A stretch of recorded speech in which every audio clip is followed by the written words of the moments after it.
POC란 말을 프루프 오브 컨셉이라고 해서 썼는데요. 실제는 전체적으로 하나로 보면 프로토타입입니다. 종래 우리가 했던 프로토타입이나 먹겁이나 BMT라는 것들이 있었는데 개발하기 전에 제품 조비의 프로토타입이죠. 목적 사용식 이런 게.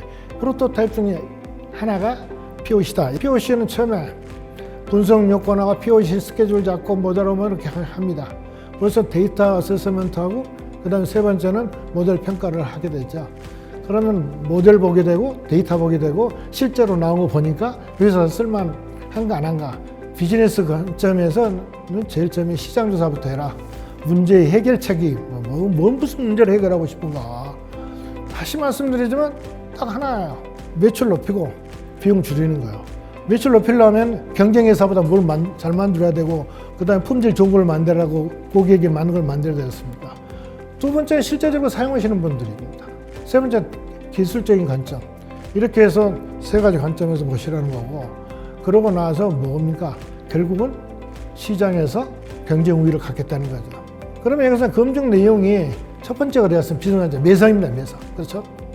업무 개선 효과는 뭐냐? 비용 줄이는 겁니다. 그 다음에 매상은 월 100만 원 올랐다든가 100시간 인건비가 줄었다든가 평가적으로 그겁니다. 그 다음에 사용자는 서비스가 필요한 액티브 유저의 수 이런 것들은 어떻게 보면 다 비즈니스 관점에 같이 따라가는 것들이에요. 기술적인 것도 다 그렇고요. 이게 이제 테스트 버드라고 하는데 테스트는 뭐냐?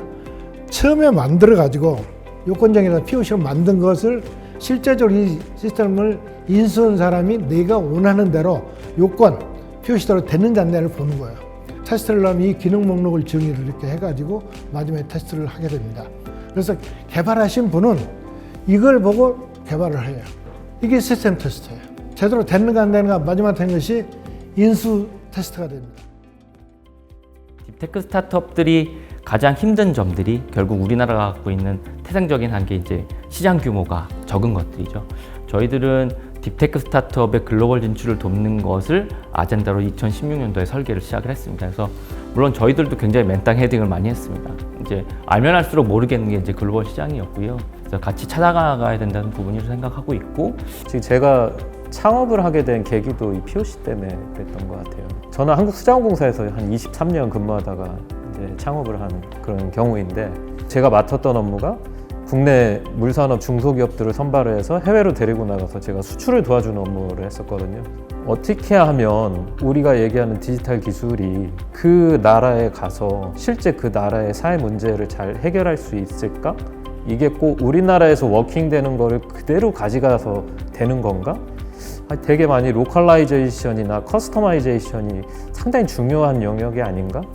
그때 이제 그런 걸 많이 생각하다가 기업 성장이나 활동이라는 것들에 조금 더 가까이 다가갈 수 있었던 기회였던 것 같아요. 이 스타트업은 사실 큰 POC를 진행하는 작은 조직이라고 생각을 합니다.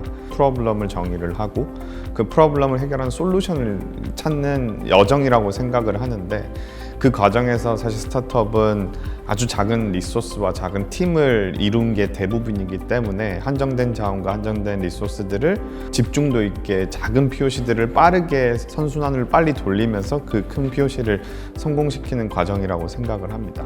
이런 모빌리 인더스트리의 특성상 POC가 굉장히 길고 또 복잡하고 그 RFP가 굉장히 까다롭기로 유명을 하기 때문에 그런 POC의 특성을 좀 더 말씀드릴 수 있을 것 같고요.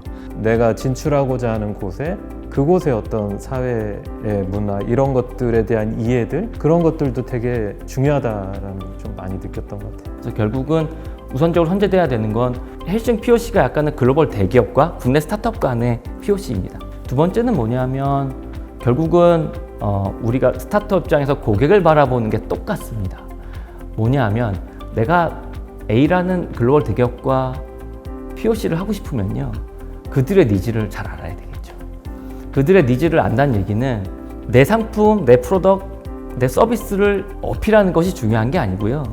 기본적으로 그거는 내가 한국에서 잘 POC를 했어 라는 근거 위에 시나리오를 쌓아야 할 것 같습니다. 세 번째는 뭐냐면 그 라이트 피플을 만날 수 있느냐. POC에서 성과는 그 커뮤니케이션 스킬에서 정하는 두 가지로 저는 설정이 된다고 봐요. 첫 번째는 공통의 KPI, 양 파트너가 다 원하는 KPI를 현실적인 목표로 정하느냐. 그 다음에 그게 나올 수 있을 만큼의 듀데이트를 설정을 하는데, 이 KPI를 달성하기 위해서는 양사에다 다 리소스를 인풋을 해야 되는데 그 리소스를 인풋을 안 하거든요. 어떤 단계별의 POC의 세그멘테이션 프로시저를 아주 세부적으로 나누는 게 저는 중요하다고 생각합니다. 우리나라 ODA가 올해만 해도 한 4조 3천억 정도? 대부분의 ODA들이 저희 같은 스타트업들이 접근하기에는 조금 어려운 구조가 있습니다.